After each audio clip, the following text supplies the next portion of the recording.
Hello friends, இன்னைக்கான NTPC சீரீஸில் ரீசெண்டாக நடந்து முடிச்ச RRB technician grade 3, grade 1, RPF SI, RRB JE, so இதில் கேட்ட இம்பார்ட்டன்ட் கொஷின், அது போக என்டிபிசியோட எக்ஸ்பெக்டட் கொஷின் அதெல்லாம் இந்த வீடியோவில் பார்க்கலாம். ஓகேவா? ஓகே, சம் போகலாம். ஃபர்ஸ்ட் சம் பாருங்க என்ன கொடுத்துருக்காங்கன்னா, if the points A1,2, B4,3, C1,0 and D K,-1 are the vertices of parallelogram, then the value of K is. Okay, so பேரலோகிராமில் 4 வெர்டிசஸ் கொடுத்துட்டு அதில் ஒரு அன்னோன் வேல்யூ கே இருக்கு. அந்த கே உடைய வேல்யூ என்னன்னு கேட்குறாங்க. 4 வெர்டிசஸ் என்ன கொடுத்துருக்காங்கன்னா, இதில் ஏ வந்து 1,2 கொடுத்துட்டாங்க. அதே மாதிரி பி வந்து 4,3 கொடுத்துட்டாங்க. சி வந்து 1,0, டி K,-1 கொடுத்துட்டாங்க. ஓகேவா? ஸோ பேரலோகிராம் பொறுத்த வரைக்கும் என்னன்னா, இந்த டயகனல்ஸ் ரெண்டுமே இன்டர்செக்ட் ஆகிற பாயிண்ட் வந்து எக்ஸாக்டா அந்த டயகனல்ஸை பைசெக்ட் பண்ணும். ஓகேவா? ஸோ அந்த கண்டிஷன் வச்சு தான் இந்த சம்ம சால்வ் பண்ண போறேன். ஓகேவா? இந்த 2 டயகனலும் இன்டர்செக்ட் ஆகிற பாயிண்ட் வந்து அந்த டயகனல்ஸை எக்ஸாக்டா பைசெக்ட் பண்ணும். ஓகேவா? ஓகே, ஸோ அப்போ என்ன பண்ண போறேன்னா, இந்த ஏசின்ற டயகனலுடைய மிட் பாயிண்ட்டும் அதே மாதிரி இந்த பிடின்ற இந்த டயகனலுடைய மிட் பாயிண்ட் ரெண்டுமே ஒரே பாயிண்ட்ல தான் எனக்கு மீட் ஆகுது. கரெக்டா? ஸோ அப்போ இந்த ஏசின்ற டயகனலோட மிட் பாயிண்ட் என்னன்னு கண்டுபிடிக்க போறேன். மிட் பாயிண்ட்ஸ்ன்றது என்னன்னா x1 + x2 / 2, அதே மாதிரி y1 + y2 / 2. அதுதான் எனக்கு என்னவா இருக்கும்னா அந்த மிட் பாயிண்ட்ஸோட கோஆர்டினேட்ஸா இருக்கும். ஓகேவா? அந்த கோஆர்டினேட் பாயிண்ட் தான் நான் கண்டுபிடிக்கிறேன் இந்த டயகனல் ஏசிக்கு. ஓகேவா? ஸோ அப்போ ஏசியோட எனக்கு மிட் பாயிண்டோடைய கோஆர்டினேட்ஸ் என்னவா இருக்கும்னா 1 + 1 / 2, 1, அடுத்து 2 + 0 / 2, அதுவும் 1. ஓகேவா? ஸோ அந்த கோஆர்டினேட் பாயிண்ட் நான் கண்டுபிடிச்சிட்டேன். ஏசியோடைய மிட் பாயிண்டோட கோஆர்டினேட்ஸ் கண்டுபிடிச்சிட்டேன். அதுக்கப்புறம் பிடியோடைய மிட் பாயிண்டோட கோஆர்டினேட்ஸ் நான் என்னன்னு கண்டுபிடிக்கிறேன். என்ன வரும்னா 4 + K / 2, அடுத்து 3 - 1 / 2, 1. இது ரெண்டுமே எனக்கு என்னது, அதாவது இந்த ஏசியோடைய மிட் பாயிண்டோட கோஆர்டினேட்ஸ் கண்டுபிடிச்சிட்டேன். அதே மாதிரி பிடியோட மிட் பாயிண்டோட கோஆர்டினேட்ஸ் கண்டுபிடிச்சிட்டேன். அது ரெண்டுமே எனக்கு ஒரே பாயிண்ட்ல தான் இருக்கு. அப்ப இது ரெண்டுமே என்னதுன்னா ஈக்குவல். ஓகேவா? ஸோ இப்போ நான் இது எதுக்கு ஈக்குவேட் பண்ணலன்னா, இந்த எக்ஸ் பாயிண்ட் வந்து இந்த 1க்கும் அதே மாதிரி இந்த 1 இதுக்கும் ஈக்குவேட் பண்ணலாம். கரெக்டா? ஸோ இங்கே தான் எனக்கு அன்னோன் வேல்யூ இருக்கு. அப்போ இந்த 4 + K / 2 எதுக்கு எனக்கு ஈக்குவலா இருக்கும்னா இந்த எக்ஸோட கோஆர்டினேட்டுக்கு ஈக்குவலா இருக்கும், 1க்கு ஈக்குவலா இருக்கும். அப்ப 4 + K = 2, K உடைய வேல்யூ அப்ப என்னவா இருக்கும்னா -2 இருக்கும். ஓகேவா? அவ்வளவுதான். இந்த K உடைய வேல்யூ தான் கேட்கறாங்க, -2.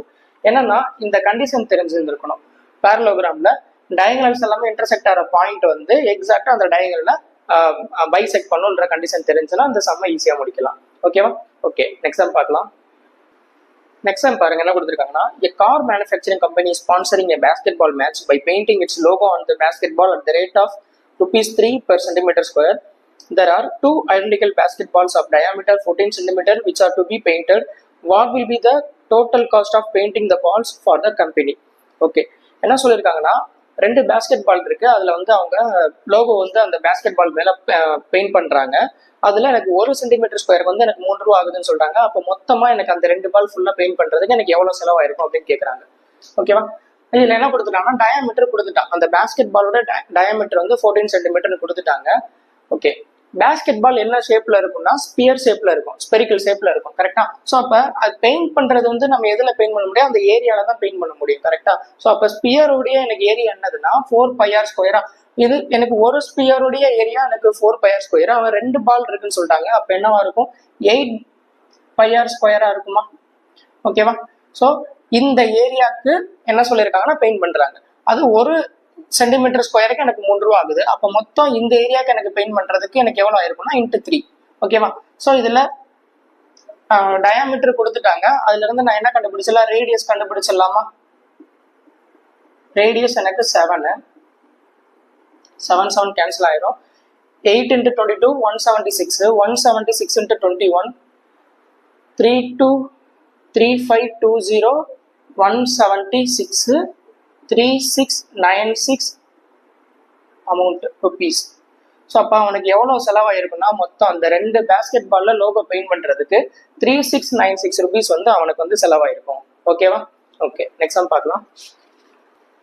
அடுத்த சம் பாருங்க என்ன கொடுத்துருக்காங்கன்னா, the average mark of some students in a class is 75. When the 5 students are included, the average becomes 78. And the marks of those 5 students are 80, 85, 89, 81, 82. Find the total number of students. Okay, இனிஷியலாக எனக்கு எத்தனை பேர் இருக்காங்கன்றது தெரியாது. ஓகேவா? So அவங்களுடைய average வந்து 75ன்னு கொடுத்துட்டாங்க. ஓகேவா? ஸோ அப்போ 75x எனக்கு டோட்டல் மார்க்ஸாக இருக்கும். ஓகேவா? அதுக்கப்புறம் 5 பேர் உள்ள வராங்க. அவங்களோட மார்க் என்னவா இருக்குன்னா 80, 85, 89, 81, 82 இருக்கு. ஸோ இங்கே ஆல்ரெடி X% இருக்காங்க. இப்போ 5 பேர் சேரனால என்ன ஆகும்னா டோட்டல் நம்பர் ஆஃப் ஸ்டூடெண்ட்ஸ் இப்போ X+5 ஆயிடுது. இதோடைய ஆவரேஜ் தான் என்ன சொல்லிட்டாங்கன்னா 78 இருக்கும். இதை சால்வ் பண்ணீங்கன்னா உங்களுக்கு எக்ஸுடைய வேல்யூ என்னன்னு கிடைக்கும். அதுதான் எனக்கு ஆன்சர். ஓகேவா? ஸோ இது ஜென்ரல் மெத்தடு. இந்த மாதிரி அப்ரோச் பண்ணாதீங்க. ஓகேவா? இதை எப்படி பண்ணலாம்னா இனிஷியலாக சம் மெம்பர்ஸ் இருக்காங்க. அவங்களுடைய ஆவரேஜ் வந்து எனக்கு 75ன்னு இருக்கு. இப்போ 5 பேர் உள்ள வராங்க, 5 மார்க் உள்ள வருது, ஆட் ஆகுறாங்க. அந்த ஆட் ஆகுறதுனால எனக்கு என்ன ஆகுதுன்னா ஆவரேஜ் வந்து 78 இன்க்ரீஸ் ஆகுது. கரெக்டா? ஸோ அப்போ எனக்கு ஒரிஜினல் நம்பர்ல எனக்கு இந்த ஒரிஜினல் ஆவரேஜ் வந்து எனக்கு 75 இருக்கு.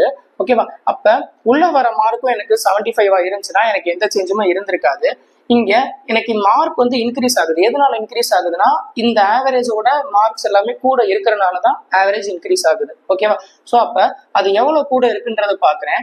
இங்க 75 இது எவ்வளவு கூட இருக்குன்னா 5 கூட இருக்கு. அதே மாதிரி 85 10 கூட இருக்கு. அதுக்கப்புறம் 89 14 கூட இருக்கு, 6 கூட இருக்கு. அதுக்கப்புறம் இங்க 7 கூட இருக்கு. ஸோ மொத்தம் ஆட் பண்ணா 42 கூட இருக்கு. ஓகேவா? அதாவது இந்த ஒரிஜினல் ஆவரேஜை விட எவ்வளவு எனக்கு அதிகமா இருந்திருக்குன்னா டோட்டலா பார்க்கும்போது எனக்கு 42 அதிகமா இருந்திருக்கு. கரெக்டா?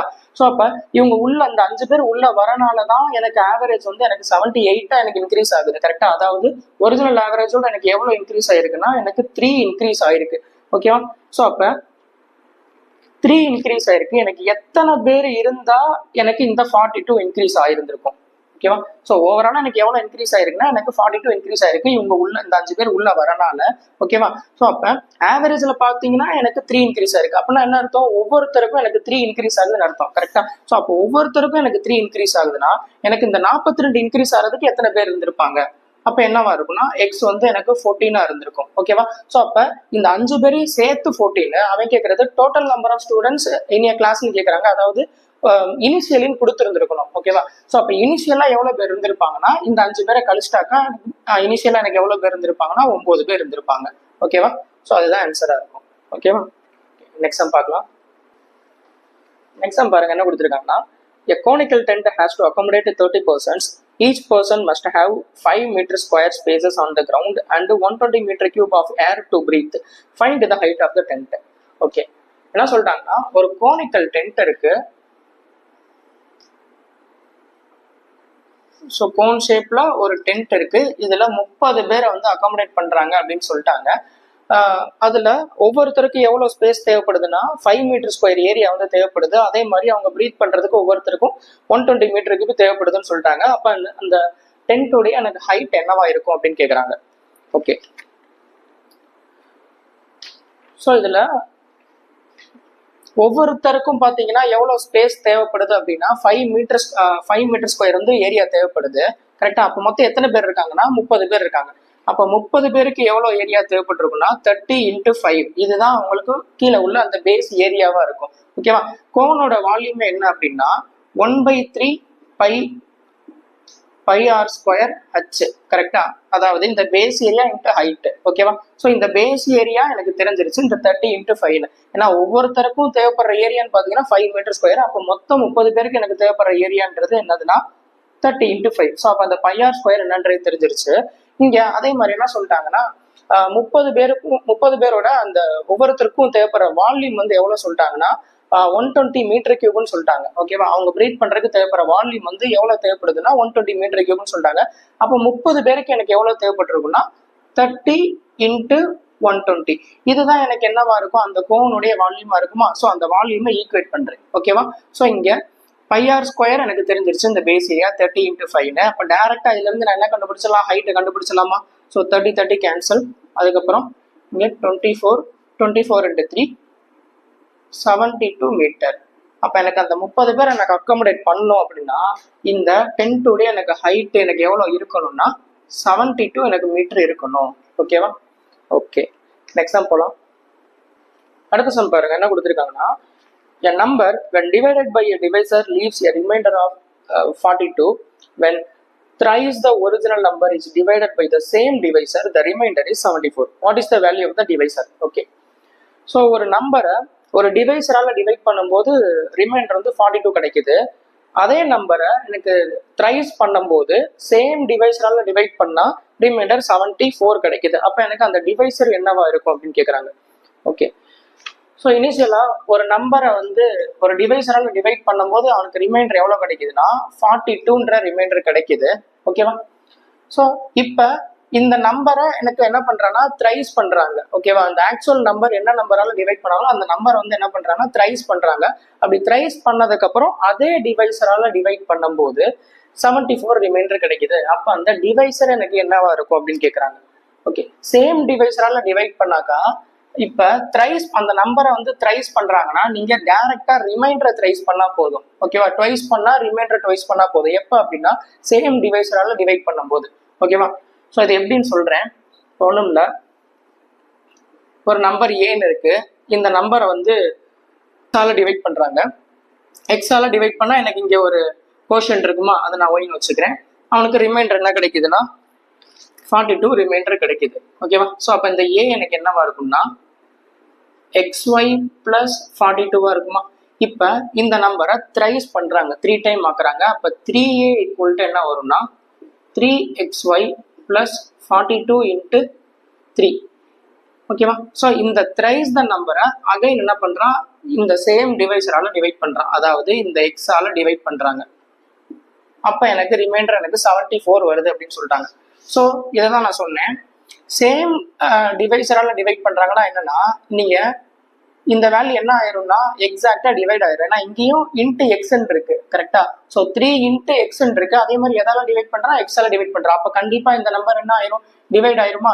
அப்போ நான் என்ன பண்ணா போதும்னா இங்கே அந்த ரிமைண்டரை மட்டும் நான் 3 பண்ணிட்டா போதும். 3 பண்ணிட்டு டிவைட் பண்ணாலே போதும். ஓகேவா? ஸோ இது எப்போ அப்ளை ஆகும் அப்படின்னா சேம் டிவைசர்னு கொடுத்தா மட்டும்தான். ஓகேவா? ஸோ இங்கே சேம் டிவைசர்னு கொடுக்கறனால நான் இவ்வளோதான் பண்ணணும்னு அவசியம் கிடையாது.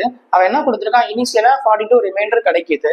அதை இப்போ அந்த நம்பரை த்ரைஸ் பண்ணுறாங்க. அப்போ நீங்கள் என்ன பண்ணால் போதும், இந்த ரிமைண்டரை நீங்கள் த்ரைஸ் பண்ணிட்டு ரிமைண்டரை த்ரைஸ் பண்ண என்ன வரும் 126. இந்த 126 இந்த டிவைசரால் டிவைட் பண்ணும்போது எனக்கு என்ன கிடைக்குதுன்னா ரிமைண்டர் 74 கிடைக்குதுன்னு சொல்கிறாங்க. அப்போ இந்த எக்ஸ் எனக்கு என்னவா இருக்கும், இந்த டிவைசர் என்னவா இருக்கும் அப்படின்னு கேட்குறாங்க. அதாவது இந்த நம்பரை இந்த எக்ஸால டிவைட் பண்ணது போக மிச்சம் வர வேல்யூ தான் இந்த 74. கரெக்டா? அப்போ இந்த எக்ஸ் வேணும்னா என்ன பண்ணணும்னா இந்த 126ல இருந்து இந்த 74 நான் மைனஸ் பண்ணிட்டாக்க எனக்கு என்ன தெரிஞ்சிடும், எக்ஸ் என்னன்றது தெரிஞ்சிருமா. அப்போ எனக்கு இந்த டிவைசர் என்னவா இருக்கும்னா 52வா இருக்கும். போட்டு பாருங்க, இங்க எக்ஸுக்கு பதிலாக 52வால நீங்க டிவைட் பண்ணி பாருங்க, என்ன வரும்னா ரிமைண்டர் 72 வரும். புரியுதா சொல்றது? ஸோ இந்த டிவைட் பண்ணது போக மிச்சம் வர டேர்ம் தான் இந்த ரிமைண்டர். அந்த ரிமைண்டரை மைனஸ் பண்ணாக்க எனக்கு எக்ஸாக்டா டிவைட் ஆகக்கூடிய அந்த நம்பர் என்னன்றது தெரிஞ்சிடும். ஓகேவா? ஸோ அது என்னதுன்னா 52வா இருக்கும். ஓகேவா? நெக்ஸ்ட் சம் போகலாம். நெக்ஸ்ட் சம் பாருங்க, என்ன கொடுத்துருக்காங்கன்னா, the difference of the simple interest from the two banks on ₹8,000 in 3 years is 800. If the rate of interest per annum in two banks are R1 and R2, then what is the value of R1 minus R2, where R1 greater than R2? Okay, என்ன கொடுத்துருக்காங்கன்னா 8,000ன்றது principal கொடுத்துட்டாங்க. ஓகேவா? 2 பேங்க்ல இருந்து அவங்களுக்கு different interest வருது. அந்த 2 இன்ட்ரெஸ்டோடைய difference வந்து 800 அப்படின்னு கொடுத்துட்டாங்க. அப்ப எனக்கு வந்து இந்த R1 மைனஸ் R2 எனக்கு என்னவா இருக்கும் அப்படின்னு கேட்குறாங்க. அதாவது ரேட் ஆஃப் இன்ட்ரெஸ்டோடைய எனக்கு டிஃபரன்ஸ் என்னவா இருக்கும் அப்படின்னு கேட்குறாங்க. ஸோ இது வந்து PNR/100 அந்த ஃபார்ம்லாம் போகணும் அவசியம் கிடையாது. இதை ஜென்ரலாக எப்படி பண்ணுவாங்கன்னா 8,000 × R1 × 3 divided by 100 minus 8,000 × R2 × 3 divided by 100 equal to 800 போட்டு R1 minus R2 என்னன்னு கண்டுபிடிப்பாங்க. பட் அதெல்லாம் தேவையில்லை. இங்கே என்னன்னா அந்த 800ன்றது என்ன கொடுத்துட்டாங்கன்னா இன்ட்ரெஸ்டோடைய டிஃபரன்ஸ்ன்னு கொடுத்துட்டாங்க. கரெக்டா? நம்ம இன்ட்ரெஸ்ட் எதுல இருந்து கால்குலேட் பண்ணுவோம்னா பிரின்சிபல் தான் கால்குலேட் பண்ணுவோம். கரெக்டா? ஸோ அந்த 800 பிரின்சிபல்ல எனக்கு எவ்வளோ % அப்படின்னு பாக்குறேன், என்னதுன்னா 10%. கரெக்டா?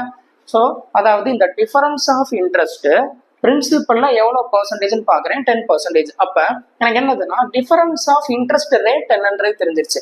இந்த இன்ட்ரெஸ்ட் வேல்யூவை இன்ட்ரெஸ்ட் பர்சன்டேஜுக்கு கொண்டு வந்துட்டேன். இது டிஃபரன்ஸ் ஆஃப் இன்ட்ரெஸ்ட் வேல்யூ, இது டிஃபரன்ஸ் ஆஃப் இன்ட்ரெஸ்ட் பர்சன்டேஜ். ஓகேவா? இந்த இது எப்போ அப்படின்னா எனக்கு 3 வருஷத்துல, ஏன்னா 3 வருஷத்துலான எனக்கு 800 எனக்கு இன்ட்ரெஸ்டா கிடைக்குதுன்னு சொல்லியிருக்காங்க. கரெக்டா? அப்போ எனக்கு 3 வருஷத்துக்கு எனக்கு வந்து 10% ரேட் ஆஃப் இன்ட்ரெஸ்ட் கிடைக்குதுன்னா நம்மளுக்கு ரேட் ஆஃப் இன்ட்ரெஸ்ட்னால என்னது 1 இயருக்கு கால்குலேட் பண்றதா. கரெக்டா? அப்போ 1 இயருக்கு எனக்கு எவ்வளவு இருந்திருக்கும், டிவைடட் பை 3 போட்டாக்க எனக்கு ஒரு வருஷத்துக்கு 2 இன்ட்ரெஸ்ட் உடைய டிஃபரன்ஸ் என்னன்றது தெரிஞ்சிடும். என்னதுன்னா 10/3% இருக்கும். ஓகேவா? ஓகே, நெக்ஸ்ட் சம் பார்க்கலாம். அடுத்த சம் பாருங்க, என்ன கொடுத்துருக்காங்கன்னா A, B, C are the 3 points such that AB equal to 9 cm, BC equal to 11 cm and AC equal to 20 cm. The number of circle passes through the points A, B, C is. Okay. என்ன சொல்லியிருக்காங்கன்னா AB வந்து 9 cm கொடுத்துட்டாங்க. ABC AB 9 cm, அதே மாதிரி BC வந்து 11 cm கொடுத்துட்டாங்க. AC வந்து 20 cm கொடுத்துட்டாங்க. ஓகே, AC வந்து எனக்கு 9 + 11 20 cm இருக்கு. கரெக்டா? அப்போ இது ஒரு ஸ்ட்ரைட் லைனா தான் இருக்குன்றது தெரிஞ்சிருச்சு. இப்போ எனக்கு ABC இந்த 3 பாயிண்ட் வழியாவுமே ஒரு சர்க்கிள் பாஸ் ஆகும்னா எனக்கு வந்து எத்தனை வந்து சர்க்கிள் வந்து எனக்கு டிரா பண்ண முடியும் அப்படின்னு கேட்குறாங்க. ஸோ இதில் நான் AB வழியா ஒரு சர்க்கிள் டிரா பண்ணலாம், அதே மாதிரி BC வழியா சர்க்கிள் டிரா பண்ணலாம், AC வழியாவும் நான் சர்க்கிள் டிரா பண்ண முடியும். கரெக்டா? இந்த 3 பாயிண்ட்டுமே எனக்கு சர்க்கிள், அதாவது இப்போ நான் சர்க்கிள் டிரா பண்றேன்னா அதுல அந்த 3 பாயிண்ட்டுமே எனக்கு உள்ள இருக்கணும். கரெக்டா?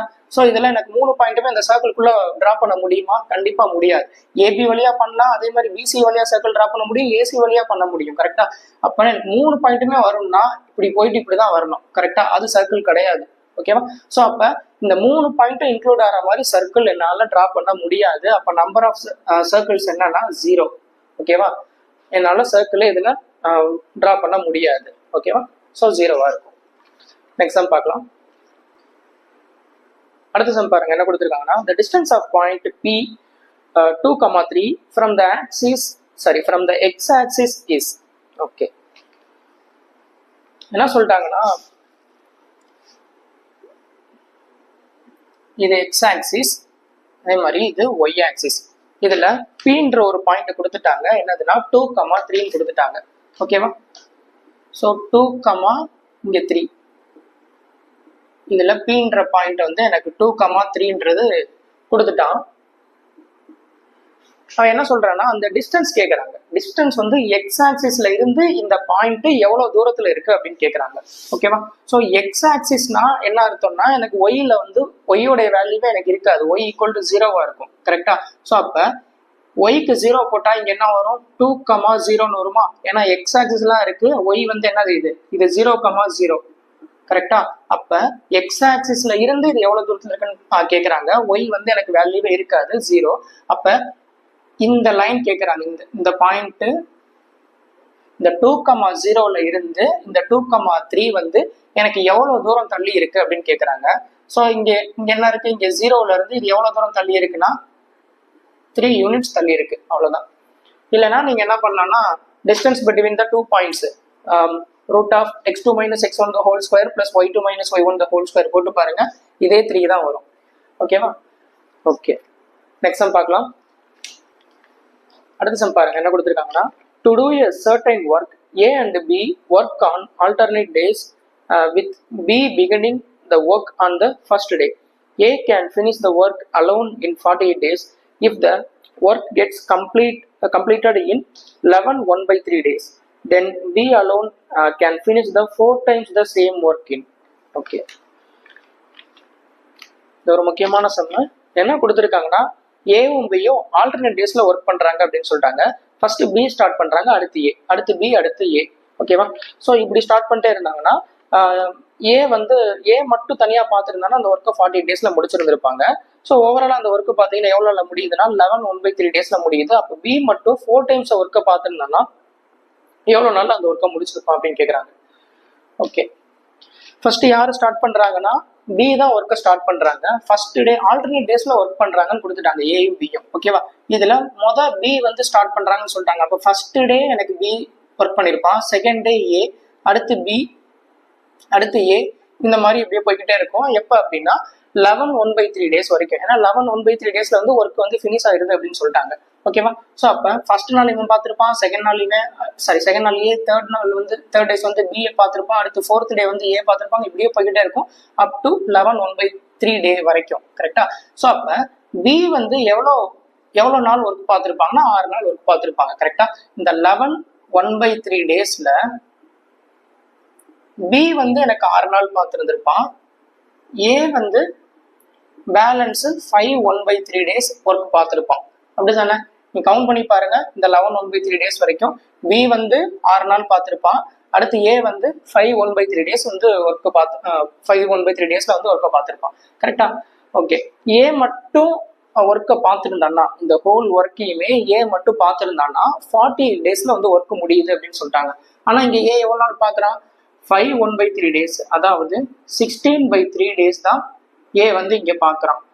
ஓகேவா? ஸோ அப்ப மொத்தம் ஏ பார்த்துருந்தா 48 நாள் ஒர்க்கை முடிச்சிருப்பான். அந்த 48ல அவன் 16/3 டேஸ் தான் ஒர்க்கை வந்து பார்க்குறான். அப்போ எவ்வளோ பார்ட் ஆஃப் ஒர்க்கை வந்து ஏ பார்த்துருக்கான் அப்படின்னா, ஸோ இந்த ஆல்டர்னேட் டேஸ்ல பார்த்தீங்கன்னா 1/9 பார்ட் ஆஃப் ஒர்க்கை தான் ஏ வந்து பார்த்துருக்கான். அப்போ பேலன்ஸு 8/9 பார்ட் ஆஃப் ஒர்க்கை யார் பார்த்துருப்பா? பி தான் பார்த்துருந்துருப்பாங்க. கரெக்டா? ஸோ 8/9 பார்ட் ஆஃப் ஒர்க்கை பி வந்து எவ்வளோ நாள்ல அவன் முடிச்சிருப்பான் அப்படின்னா 6 நாள் பார்த்துருந்துருப்பான். பி வந்து 8/9 பார்ட் ஆஃப் ஒர்க்கை பார்த்துருந்துருப்பான். எவ்வளவு நாள்னா 6 நாள். ஏன்னா சொல்லியிருந்தேன்ல, பி வந்து 6 நாள், இந்த 11/1/3 டேஸ்ல 6 நாள் வந்து பி பார்த்துருக்கான் ஒர்க்கை, ஏ வந்து 5/1/3 டேஸ் தான் பார்த்துருக்கான்னு சொல்லிட்டேன். அப்ப ஏன் உடைய பார்ட் ஆஃப் ஒர்க் எவ்வளோன்றதை கண்டுபிடிச்சிட்டேன், 1/9. அப்ப பேலன்ஸ் இந்த 8/9 ஒர்க்கை ஏ வந்து எத்தனை நாள் பார்த்துருந்துருப்பான்னா 6 நாள்ல பார்த்துருந்துருப்பான். கரெக்டா? ஸோ 8/9 பார்ட் ஆஃப் ஒர்க்கை வந்து 6 நாள்ல பாக்குறாங்கன்னா அவன் கேட்கறது என்ன கேட்கறான்னா 4 times த ஒர்க்கை வந்து பி பார்த்துருந்தான்னா எவ்வளோ நாள்ல முடிச்சிருப்பா அப்படின்னு கேட்குறாங்க, ஒர்க்கை வந்து ஃபினிஷ் பண்ணியிருப்பா அப்படின்னு கேட்குறான். கேன்சல் பண்ணா 2 3 3 × 9 27 டேஸ். அப்போ பி வந்து 4 times த ஒர்க்கை முடிக்கிறதுக்கு எவ்வளோ நாள் எடுத்துப்பாங்கன்னா 27 டேஸ் எடுத்திருந்திருப்பாங்க. ஓகேவா? ஓகே, நெக்ஸ்ட் சம் பார்க்கலாம். அடுத்த சம் பாருங்க என்ன கொடுத்துருக்காங்கன்னா, a trader gives 5% discount on the market price of an article and gives 4 articles free for buying 14 articles and gained 33% in the entire transaction. Assuming a customer pays for 14 articles, the market price of an article is what percentage more than its cost price? Okay. ஒரு trader வந்து எவ்வளோ discount கொடுக்குறாங்கன்னா 5% discount வந்து market ப்ரைஸ்ல இருந்து கொடுக்குறாங்கன்னு சொல்லிட்டாங்க. அதே மாதிரி கஸ்டமர் வந்து 14 ஆர்டிகிள்ஸ் வந்து வாங்கும் போது 4 ஆர்டிகிள் வந்து ட்ரேடர் வந்து ஃப்ரீயா கொடுக்குறாங்க அப்படின்னு சொல்லிட்டாங்க. அதாவது 14 ஆர்டிகிள்ஸ்க்கான அமௌண்ட்டை மட்டும் வாங்கிட்டு 18 ஆர்டிகிள்ஸ் கொடுக்குறாங்க அப்படின்னு சொல்லிட்டாங்க. அப்படி கொடுத்தும் அவங்களுக்கு கஸ்டமருக்கு ட்ரேடருக்கு எவ்வளோ ப்ராஃபிட் கிடைக்குதுன்னா 33% வந்து ப்ராஃபிட் கிடைக்குது அப்படின்னு சொல்லிட்டாங்க. அப்போ காஸ்ட் ப்ரைஸோட எவ்வளோ பர்சன்டேஜ் அதிகமாக மார்க்அப் பண்ணி வச்சிருப்பான் அப்படின்னு கேட்குறாங்க. ஓகே, டிஸ்கவுண்ட் எதுல இருந்து கொடுப்பாங்க? மார்க்கெட் பிரைஸ்ல இருந்தானே கொடுப்பாங்க. கரெக்டா? மார்க்கெட் பிரைஸ்ல எவ்வளவு டிஸ்கவுண்ட் கொடுக்குறாங்கன்னா 5% டிஸ்கவுண்ட் கொடுக்குறாங்க. 5% ஃபிராக்ஷனா மாத்தினா என்னது 1/20, அதாவது 20ல எனக்கு 1 பார்ட் வந்து டிஸ்கவுண்ட் கொடுக்குறான். இதுல இந்த மார்க்கெட் பிரைஸ்ல அப்ப 20ல எனக்கு 1 பார்ட் டிஸ்கவுண்ட் கொடுக்குறான். டிஸ்கவுண்ட் போக கிடைக்கிறது எனக்கு என்னது செல்லிங் பிரைஸா? அப்ப இந்த மார்க்கெட் பிரைஸ்ல 20ல எனக்கு 19 பார்ட் தான் எனக்கு என்ன பண்ணிருப்பான்னா செல் பண்ணியிருந்திருப்பான். கரெக்டா? ஓகே, அடுத்து என்ன சொல்லிட்டாங்கன்னா 4 ஆர்டிகல் வந்து ஃப்ரீயா கொடுக்குறான். எப்ப அப்படின்னா 14 ஆர்டிகல்ஸ் வந்து கஸ்டமர் வாங்கும் போது 4 ஆர்டிகல் ஃப்ரீயா கொடுக்குறாங்க. ஓகேவா? அப்ப அவங்ககிட்ட இருந்தது எத்தனை ஆர்டிகல் இருந்திருக்கு? ட்ரேடர்கிட்ட இருந்தது 18 ஆர்டிகல்ஸ் இருந்திருக்கு. அந்த 18ல எத்தனை ஆர்டிகல் வந்து அவன் வித்திருக்கான் அப்படின்னாக்கா 14 ஆர்டிகல்ஸ் தான் வித்திருக்கான். அதாவது 14 ஆர்டிகல்ஸ்க்கான அமௌண்ட் தான் அவன் வாங்கியிருந்திருக்கான். கரெக்டா? ஸோ அப்போ 14 அப்படி கொடுத்தும் அவனுக்கு எவ்வளோ ப்ராஃபிட் கிடைக்குதுன்னா, இது என்ன நான் பண்ணியிருக்கேன்னா செல்லிங் ப்ரைஸ்க்கு ஈக்குவேட் பண்ணிடுது. கிடைக்கிறது என்னன்னு செல்லிங். ஓகேவா? ஏன்னா மார்க்கெட் ப்ரைஸ்ல டிஸ்கவுண்ட் போக கிடைக்கிறது செல்லிங் ப்ரைஸ். அதே மாதிரி 18 ஆர்டிகல்ல எவ்வளோ வித்திருக்கான்? 14 ஆர்டிகளுக்கான காசை தான் வாங்கியிருக்கான். அதாவது 14 ஆர்டிகளும் கஸ்டமர்கிட்ட வித்திருக்கான். ஓகேவா? ஓகே, ஸோ அப்போ இது செல்லிங் ப்ரைஸ்க்கு ஈக்குவேட் பண்ணிட்டேன். இங்க என்ன சொல்லி இன்னொரு டேட்டா என்ன சொல்லியிருக்காங்கன்னா, அப்படி கொடுத்துமே அவனுக்கு 33% வந்து ப்ராஃபிட் கிடைக்குது அப்படின்னு சொல்லிட்டாங்க. ஓகேவா? ஸோ அப்போ 133% ஆஃப் காஸ்ட் ப்ரைஸ் தான் எனக்கு என்னது செல்லிங் ப்ரைஸா இருக்குமா? கரெக்டா? 133% ஆஃப் காஸ்ட் ப்ரைஸ் செல்லிங் ப்ரைஸாக இருக்கும். இதுவும் செல்லிங் ப்ரைஸ், இதுவும் செல்லிங் ப்ரைஸ். நான் என்ன பண்ணிட்டேன்னா செல்லிங் ப்ரைஸை ஈக்குவேட் பண்ணிட்டேன். ஓகேவா? ஸோ இதை ஃபர்தராக கேன்சல் பண்ணால் 7 9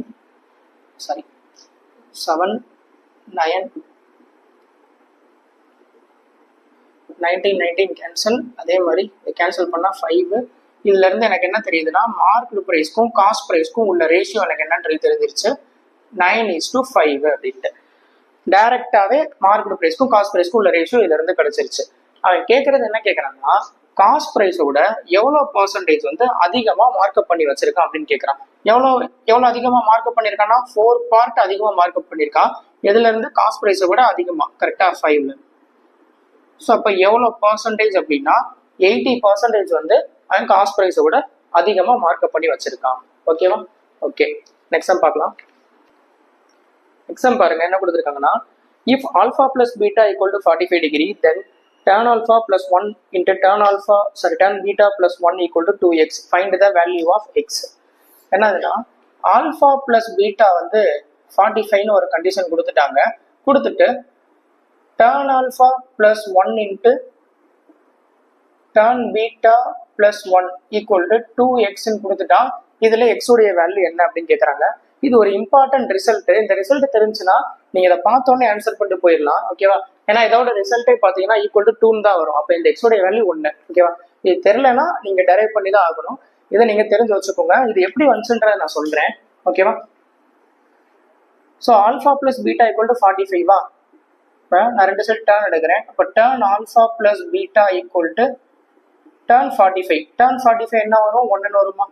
so tan A plus B என்னது? Tan A plus tan B by 1 minus turn A into turn B equal to 1. இதை கிராஸ் மல்டிப்ளை பண்ணீங்கன்னா என்ன வரும்? turn alpha plus turn beta plus turn alpha into turn beta equal to 1 இருக்கு. ஓகேவா? இப்போ நான் இந்த ஃபார்மேட்டுக்கு நான் கொண்டு வரணும். என்னது? turn alpha plus 1 into turn beta plus 1ன்ற ஃபார்மேட்டு கொண்டு வரணும். இது ரெண்டுல நான் பார்க்குறேன். இதில் turn alpha காமனாக இருக்கு. கரெக்டா? நான் இதுல இருந்து என்ன பண்றேன்னா turn alphaவை நான் காமனாக வெளியெடுக்கிறேன். வெளியெடுத்தா என்ன வரும்? இங்கே 1 plus turn betaன்னு வருமா? பிளஸ் இங்கே வெளியே turn beta மட்டும்தான் இருக்கு. ஓகேவா? எனக்கு இங்கே 1ன்னு வரணும். அப்போ நான் என்ன பண்றேன்னா 2 சைடும் ஒரு 1 ஆட் பண்ணிக்கிறேன். ரைட் சைடு லெஃப்ட் சைடும் இங்கே ஒரு 1 ஆட் பண்ணால் 2ன்னு வரும். இப்போ நான் என்ன பண்றேன்னா இங்கே ஒரு turn beta plus 1 இருக்கு, இங்கே ஒரு turn beta plus 1 இருக்கு. நான் அதை என்ன பண்றேன்னா வெளியெடுக்கிறேன். turn beta plus 1 இதை நான் ரெண்டையும் நான் காமனாக வெளியே எடுத்துட்டா என்ன வந்துடும்னா இங்கே turn alpha plus இதை வெளியே எடுத்ததுக்கு அப்புறம் இந்த இடம் ஒன்று ஆயிருமா? ஸோ அப்போ turn alpha plus 1 equal to 2. ஓகேவா? ஸோ இந்த ரிசல்ட்டை தெரிஞ்சு வச்சுக்கோங்க. இது ஒரு முக்கியமான ரிசல்ட்டு. டைரக்டா நீங்க அடிச்சு போயிடலாம். ஓகேவா? இதை எப்படி கேட்பாங்கன்னா இந்த மாதிரியும் கேட்பாங்க. turn beta plus 1 into turn alpha plus 1 equal to 2 அப்படின்னு கொடுத்துட்டு ஆல்ஃபா பிளஸ் பீட்டாவோட வேல்யூ எனக்கு என்னவா இருக்கும் அப்படின்னு கேட்பாங்க.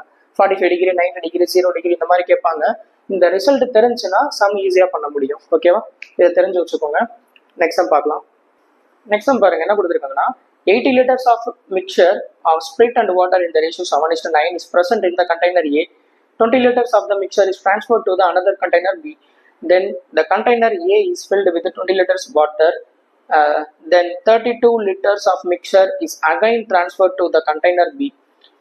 The ratio of water to the spirit of the mixture in the container B is equal to. Okay. என்ன சொல்லிட்டாங்கன்னா 80 லிட்டர் மிக்சர்ல வந்து ஸ்பிரிட்டும் வாட்டரும் இருக்குன்னு சொல்லிட்டாங்க. ஓகேவா? ஸோ ஏன்ற கண்டெய்னர்ல ஸ்பிரிட்டும் வாட்டரும் என்ன ரேஷியோல இருக்கு அப்படின்னாக்கா 7:9 ரேஷியோல இருக்கு. ஓகேவா? ஸோ இந்த ஏன்ற கண்டெய்னர் பார்த்தீங்கன்னா மொத்தம் 80 லிட்டர்ஸ்க்கு இருக்குன்னு சொல்லிட்டாங்க. ஓகேவா? இந்த 80 லிட்டர்ல எனக்கு ஸ்பிரிட்டும் வாட்டரும் சேர்ந்து எனக்கு 7:9 ரேஷியோல இருக்கு. அப்போ எனக்கு ஸ்பிரிட் எனக்கு எவ்வளவு லிட்டர் இருந்திருக்கும்? 35 லிட்டர் இருந்திருக்கும். எனக்கு வாட்டர் வந்து எனக்கு 45 லிட்டர் இருந்திருக்குமா? ஸோ என்ன ஸ்பிரிட்டும் வாட்டரும் சேர்ந்து தான் இந்த 80 லிட்டர். அப்போ 16 பார்ட் தான் எனக்கு 80 லிட்டர்னா 7 பார்ட் என்னன்னா 35 லிட்டர், 9 பார்ட் என்னன்னா 45 லிட்டரா இருந்திருக்கும். ஓகேவா? ஓகே. ஸோ இப்போ எவ்வளோ லிட்டர் எடுக்கிறாங்கன்னா 20 லிட்டர் வந்து வெளியே எடுக்கிறாங்க. எடுக்கும்போது நம்ம சும்மா எடுக்க முடியாது. என்ன ரேஷியோல எனக்கு இனிஷியலாக இருக்கோ அந்த ரேஷியோல தான் வெளியே எடுக்க முடியும். கரெக்டா? ஸோ இங்க பில பாத்தீங்கன்னாலும் ஸ்பிரிட் வாட்டர் இருக்கு. இங்க இருந்து எடுத்து என்ன பண்றாங்க, 20 லிட்டர் இங்க மிக்சர் எடுத்து இங்க ஆட் பண்றாங்க. ஓகேவா? ஸோ அப்ப இங்க இனிஷியலா என்ன ரேஷியோ இருக்கு, 7:9 ரேஷியோல இருக்கா, அந்த ரேஷியோல தான் எனக்கு 20 லிட்டர் வந்து வெளியே எடுக்க முடியும். அப்ப இது ரெண்டையும் சேர்த்தாக்கா 16 பார்ட் தான் 20 லிட்டர்னா 7 பார்ட், அதாவது ஸ்பிரிட்ல எனக்கு எவ்வளவு லிட்டர் வெளியே போகுது அப்படின்னா 35/4 பார்ட் எனக்கு ஸ்பிரிட்ல இருந்து வெளியே போகுது. இந்த வெளியே இருந்து எடுத்து என்ன பண்றான்னா இங்க ஆட் பண்ணுவோம். அப்ப இங்க எனக்கு எவ்வளவு ஆட் ஆகும்னா 35/4 பார்ட் எனக்கு ஸ்பிரிட்ல ஆட் ஆகும். அடுத்து வாட்டர்ல எனக்கு எவ்வளவு ரிமூவ் ஆகும்னா 9 பார்ட் ரிமூவ் ஆகும். ஓகேவா? ஸோ வாட்டர்ல அப்ப எவ்வளவுனா 45/4, 9 பார்ட் என்னன்னா 45/4, அது எனக்கு இங்க வாட்டர்ல ஆட் ஆகும். ஓகேவா? ஓகே. ஸோ இப்போ என்ன பண்றாங்கன்னா இதுல ஒரு 20 லிட்டர் வந்து ஆட் பண்றாங்க. ஓகேவா? அதாவது ஏன்ற கண்டெய்னர்ல 20 லிட்டர் வாட்டர் வந்து ஆட் பண்றாங்க. ஓகேவா? ஸோ இங்க இனிஷியலா எனக்கு 35 லிட்டர் 45 லிட்டர் இருக்கு. இப்போ இவ்வளவு இந்த 35/4 பார்ட் ரிமூவ் ஆயிடுச்சு. அதே மாதிரி இங்க வாட்டர்ல 45/4 பார்ட் ரிமூவ் ஆயிடுச்சு. அப்ப ரிமூவ் ஆனதுக்கு அப்புறம் எனக்கு எவ்வளவு இருக்கும்னா 35 - 35/4, 105/4 பார்ட் இருந்திருக்கும். இங்க 45 - 45/4 என்னவா இருக்கும்னா 135/4. இப்போ எனக்கு ரிமூவ் பண்ணதுக்கு அப்புறம் கண்டெய்னர் ஏல வந்து ஸ்பிரிட்டுக்கும் வாட்டருக்கும் உள்ள அந்த கண்டென்ட் எவ்வளவு குவான்டிட்டி இருக்குன்றத நான் கண்டுபிடிச்சிட்டேன்.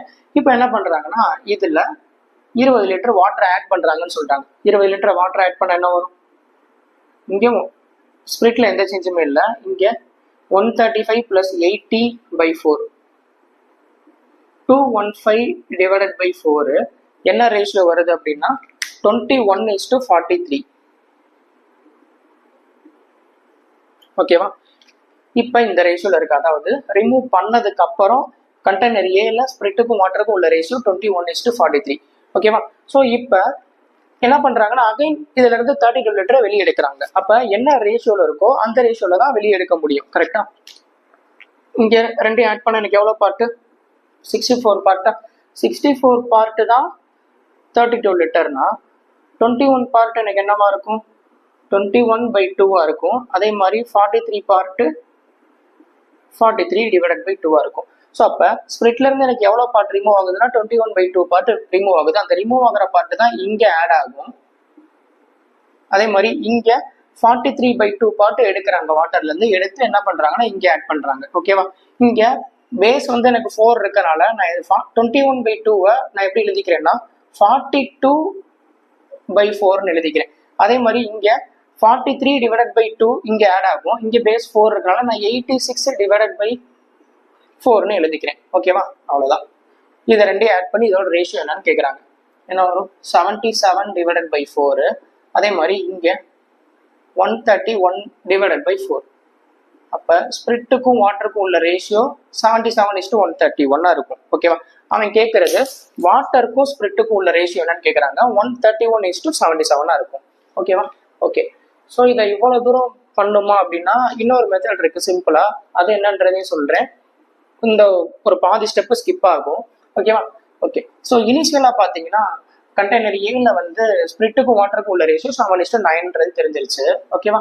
இப்ப 20 லிட்டர் வந்து இதுல இருந்து மிக்சரை எடுக்கிறாங்கன்னு சொல்லிட்டாங்க. ஸோ 20 லிட்டர் மிக்சர் எடுக்கிறாங்கன்னா என்ன ரேஷியோல இருக்கோ அதே ரேஷியோல தான் எடுக்க முடியும். எடுத்ததுக்கு அப்புறம் சேம் ரேஷியோ தான் மெயின்டைன் ஆகும். ஓகேவா? அந்த தெரிஞ்சிருக்கணும். இப்ப 80 லிட்டர் இருக்கு. 80 லிட்டர்ல பாத்தீங்கன்னா 20 லிட்டர் வெளியே எடுக்கிறாங்க. வெளியே எடுத்ததுக்கு அப்புறம் வெளியே எடுக்கிறது பாத்தீங்கன்னா அந்த 20 லிட்டர் 7:9 ரேஷியோல தான் எடுக்க முடியும். எடுத்ததுக்கு அப்புறம் பேலன்ஸ் எவ்வளவு லிட்டர் இருக்கும், 60 லிட்டர் இருக்கும். அந்த 60 லிட்டர் என்ன ரேஷியோல இருக்கும்னா 7:9 ரேஷியோல தான் இருக்கும். ஓகேவா? ஸோ இப்ப எடுத்ததுக்கு அப்புறம் அதாவது அந்த 20 லிட்டர் ரிமூவ் பண்ணதுக்கு அப்புறம் அகைன் என்ன பண்றான், 20 லிட்டர் வாட்டர் ஆட் பண்றான். ஸோ நான் என்ன பண்றேன்னா அந்த வாட்டருடைய பார்ட் எனக்கு எவ்வளவு பார்ட்ன்றதை நான் கண்டுபிடிக்கிறேன். ஓகேவா? இப்பதான் சொன்னேன் அந்த 60 லிட்டரும் என்ன ரேஷியோல இருக்கும்னா, அதாவது இந்த 20 லிட்டர் எடுத்ததுக்கு அப்புறம் பேலன்ஸ் உள்ள 60 லிட்டரும் 7:9 ரேஷியோல தான் இருக்கும். ஓகேவா? ஸோ அப்ப அந்த 60 லிட்டரு என்னதுன்னா 7:9 சேர்த்தாக்கா 16 பார்ட்டா இருக்கும். ஓகேவா? இப்ப நான் ஆட் பண்ற அந்த 20 லிட்டரு எவ்வளவு பார்ட்ன்றதை நான் கண்டுபிடிக்கிறேன். என்னவா இருக்கும்னா 16/3 பார்ட்டா இருக்கும். ஓகேவா? ஸோ இனிஷியலாக இந்த 7:9 ரேஷியோவில் எனக்கு ஸ்பிளிட் வாட்டர் இருக்கு. இப்போ இதில் ரிமூவ் பண்ணதுக்கப்புறம் என்ன பண்ணுறான்னா வாட்டரை வந்து இதில் ஆட் பண்ணுறான். கரெக்டாக இதில் ஆட் பண்ணுவான், இந்த 9 பார்ட்டில் ஆட் பண்ணுறான். அப்போ ஆட் பண்ண என்ன வரும்னா 9 + இங்கே வாட்டர் எவ்வளோ பார்ட் எனக்கு ஆட் ஆகுதுன்றதை நான் கண்டுபிடிச்சேன் 16/3ன்னு. ஸோ அப்போ இந்த 16/3 பார்ட் எவ்வளோ? 43/3 இங்கே 21:43. ஸோ இங்கே பார்த்தீங்களா, நான் இவ்வளோ தூரம் நான் சால்வ் பண்ணதை இங்கே இந்த ஒரே ஸ்டெப்பில் இங்கே 21:43ன்றதை கொண்டு வந்தாச்சு. ஓகேவா? இப்போ அகைன் என்ன பண்ணுறேன்னா இதுல இருந்து 32 லிட்டரை வந்து ரிமூவ் பண்ணுறாங்க. கரெக்டா? ஸோ இப்போ 20 லிட்டர் எடுக்கிறேன்னா என்ன ரேஷியோவில் எடுப்பாங்கன்னு சொன்னேன், அந்த 7:9 ரேஷியோவில் தானே எடுப்பாங்கன்னு சொல்லியிருந்தேன். கரெக்டா? ஸோ அப்போ 7:9 ரேஷியோ இதில் தான் அந்த 20 லிட்டர் எடுக்க முடியும். அதுக்கப்புறம் பார்த்தீங்கன்னா 32 லிட்டர் எடுக்கிறது என்ன ரேஷியோவில் எடுக்க முடியும்னா இந்த 21:43 இந்த ரேஷியோவில் தான் அந்த 32 லிட்டர் எடுக்க முடியும். கரெக்டா? ஸோ இங்கே ரெண்டையும் ஆட் பண்ணால் எனக்கு எவ்வளோ பார்ட் இருக்கு? 16 பார்ட் இருக்கா? ஓகே, 16 பார்ட் இருக்கு. இங்கே 64 பார்ட் இருக்கு. ஃபர்ஸ்ட் நான் இதை ஈக்குவல் பண்ணுவேன். இப்போ என்ன பண்ணால் ஈக்குவல் ஆகும்னா இன்ட்டு 4 போட்டால் இது ரெண்டும் 1:1 ரேஷியோக்கு வருமா? கரெக்டா?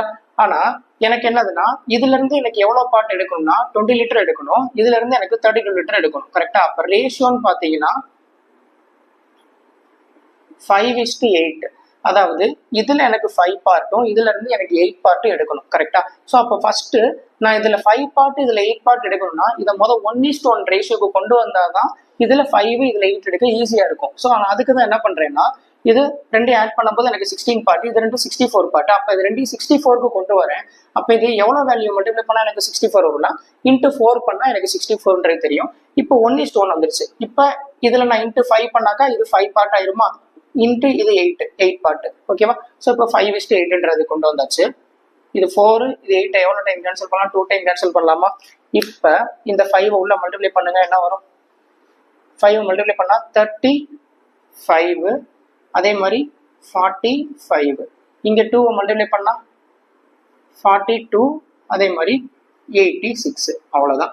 இதுல இருந்து நான் 20 லிட்டரு, அதே மாதிரி இதுல இருந்து 32 லிட்டர் எடுத்ததுக்கப்புறம் என்ன ரேஷியோவில் இருக்குன்னா ரெண்டையும் ஆட் பண்ணா 77:131 இந்த ரேஷியோவில் இருக்கும். ஓகேவா?